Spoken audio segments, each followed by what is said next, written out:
আল্লাহ রব্বুল আলামিন যে সকল বান্দাদেরকে পছন্দ করেন, যাদেরকে মহাব্বত করেন, যাদের উপর সন্তুষ্ট থাকেন, তাদেরকে তিনটি বৈশিষ্ট্য দান করেন। তিনটি গুণের মধ্য দিয়ে ওই সকল বান্দারা বেড়ে উঠতে থাকে। তার মধ্যে নম্বর 1 হচ্ছে মহান রব যার উপর সন্তুষ্ট থাকেন তাকে দ্বীনের সঠিক বুঝ দান করেন। এ সম্পর্কে রাসূল আকরাম সাল্লাল্লাহু আলাইহি ওয়াসাল্লাম বলেন, মান ইউরিদিল্লাহু বিহি খায়রা ইউফাক্কিহু ফিদ্দীন।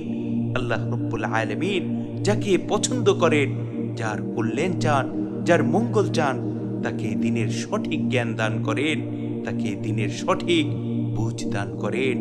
সুবহানাল্লাহ, সুবহানাল্লাহি ওয়া বিহামদিহি, সুবহানাল্লাহিল আযীম। নম্বর 2 হচ্ছে মহান মালিক যেই সকল বান্দাদেরকে পছন্দ করেন, যাদের উপর সন্তুষ্ট থাকেন, তাদের অন্তর থেকে দুনিয়ার লোভ লালসা চিরতরে দূর করে দেন, দুনিয়ার প্রতি তাদেরকে অনাগ্রহী বানিয়ে দেন। কেননা রাসূল আকরাম সাল্লাল্লাহু আলাইহি ওয়াসাল্লাম ইরশাদ করেন, হুব্বুদ দুনিয়া রাসু কুল্লি খাতিআ। দুনিয়ার মোহ, দুনিয়ার প্রতি ভালোবাসা সকল সমস্যা, সকল গুনাহের মূল। এজন্য রব্বে কারীম যেই সকল বান্দাদেরকে পছন্দ করেন তাদেরকে দুনিয়ার প্রতি অনাগ্রহী বানিয়ে দেন। সুবহানাল্লাহ, সুবহানাল্লাহি ওয়া বিহামদিহি, সুবহানাল্লাহিল আযীম।